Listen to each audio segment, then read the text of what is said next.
4 PM news network में दोस्तों आपका स्वागत है। मैं हूं आपके साथ राशिद ज़हीर। अब बिजली मुफ्त करने की बात नीतीश कुमार कर चुके हैं बिहार में। मध्य प्रदेश में चप्पलें बटी, छाता बटा, 200 रुपये बटे, बहन योजना वो योजना सब बटी। उसका रिजल्ट किसी हद तक ज़मीन पर था। महाराष्ट्र के अंदर तो वैसे भी बड़ी भुखमरी है। आप कहेंगे कि महाराष्ट्र के बारे में मैं ऐसे कह रहा हूँ। जी, महाराष्ट्र के अंदर एक वर्ग पे पैसा है, आम जन पे नहीं है। वहाँ जब बहन योजना, लाडली योजना जो भी वो लगाई गई थी, जिसको बंद कर दिया गया या कम पैसे मिल रहे हैं, स्कूटनी चल रही है, वो बड़ा ज़बरदस्त काम करती हैं।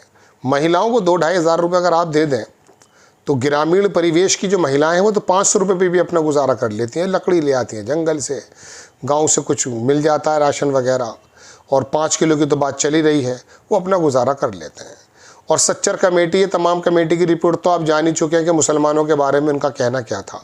जानवरों से बदतर गुजारता हुआ भारतीय, जिसकी पर कैपिटा, बिहार की तो वैसे भी पर कैपिटा बहुत पीछे, वहाँ 100 यूनिट बिजली देने की, फ्री देने की बात कर रहा है नीतीश कुमार। इसके खिलाफ हुआ करते थे, लेकिन जब हाथ से बाजी निकल गई तो अब आ करके वो पीछे हट गए। उन्होंने कहा नहीं, ये काम करना पड़ेगा। बीजेपी की जो तिकड़मबाजियाँ हैं इसको पूरा करना पड़ेगा। अब बात क्या है दोस्तों, ये मैं आपको दिखाता हूँ खबर। बिहार में जाते जाते नीतीश कुमार अब मुफ्त बिजली क्यों देना चाहते हैं। पहले तो विरोध में थे, अखबार लिखता है पहले तो विरोध में थे। पूरी बात यह है कि चुनाव के लिए आचार संहिता लागू होने में केवल 2 महीने बचे हैं। नीतीश सरकार ऐसी घोषणाएं कर रही है जिनसे पहले बचा करती थी या उनका विरोध करती थी। विरोध तो पहले मोदी जी का भी करते थे, अब तो पैर छूते हैं। ये ऐसी घोषणाएं हैं जिनके बारे में ये माना जा सकता है कि ये चुनावी छटपटाहट की वजह से की जा रही हैं। नीतीश कुमार ने हाल ही में सामाजिक सुरक्षा पेंशन की राशि 400 रुपये से बढ़ाकर 1100 रुपये करने की घोषणा की थी। उस पर ताबड़तोड़ अमल भी कर दिया गया। इसके बाद 400 रुपये मिला करते थे, किस बात के, सुरक्षा पेंशन के, सामाजिक सुरक्षा पेंशन के, वो 1100 कर दिए। इसके बाद ये खबर सामने आई कि बिहार सरकार ने राज्य में 100 यूनिट मुफ्त बिजली देने की तैयारी पूरी कर ली है। इसके लिए ऊर्जा विभाग ने योजना बनाई और वित्त विभाग ने इसे अनुमोदित कर दिया। इसे रेवड़ी कहा करते थे मोदी जी, समझ रहे हैं आप मेरी बात। जब इसे कैबिनेट से पास, अब इसका कैबिनेट से पास होना बाकी है, वो हो जाएगा। सामाजिक सुरक्षा पेंशन की राशि बढ़ाने का फैसला पिछले महीने हुआ था।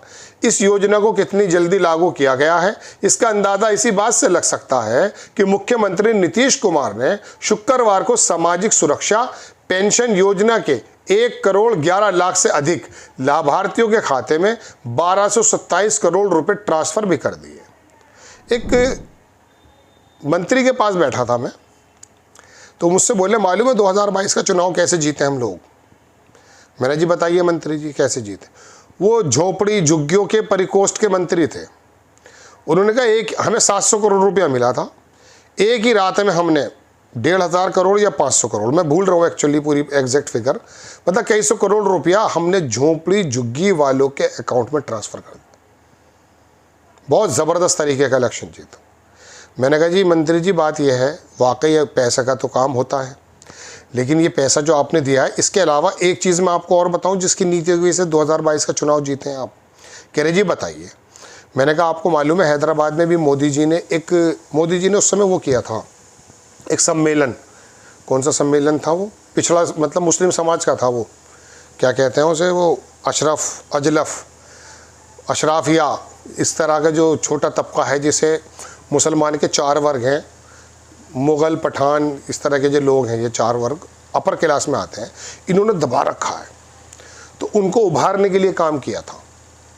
तो उस समय ये आकलन था बीजेपी का कि हमें 7% मुस्लिमों ने वोट दिया है। मैं आपको बताऊं मुस्लिमों का वोट ज़्यादा पड़ा। इसका मैं यकीन नहीं किया करता था शुरुआत में, लेकिन बाद में आंकड़े देखने के बाद यकीन हुआ। मालूम है क्या हुआ है, हर थाने के अंदर एक महिला डेस्क बना दी गई है। और मैं आपको बताऊं मुस्लिमों के घरों में महिलाओं के पक्ष पे जब दरोगा आके खड़ा हुआ है तो उसको लगा ये कि मेरे पक्ष में योगी जी आके खड़े हो गए। उन महिलाओं ने काम ये किया, गई तो वो अपने हस्बैंड के साथ थी, लेकिन वोट वो कमल के फूल को देकर आई। चूँकि वो दरोगा बहुत परेशान करता है उस पत्नी के हस्बैंड को, ख़ास करके मुस्लिम एरियो में। मैंने कहा आपको भी मालूम नहीं है, ये किसी का आंकड़ा है ही नहीं है, इसको तो पत्रकार जो ज़मीन पर घूमते उनको मालूम होता है। तो हमने मुस्लिम महिलाओं के को लड़ते हुए देखा जब वो अपने हस्बैंड से घरों में लड़ाई होती हैं तो वो ये कहती हैं, बॉस ये औरतें, एक को तो मैंने अपने कानों से सुना है कि किसी गलतफहमी में मत रहियो, मतलब रहना नहीं, अब तमीज़ नहीं है, योगी बैठा, योगी की सरकार बैठी।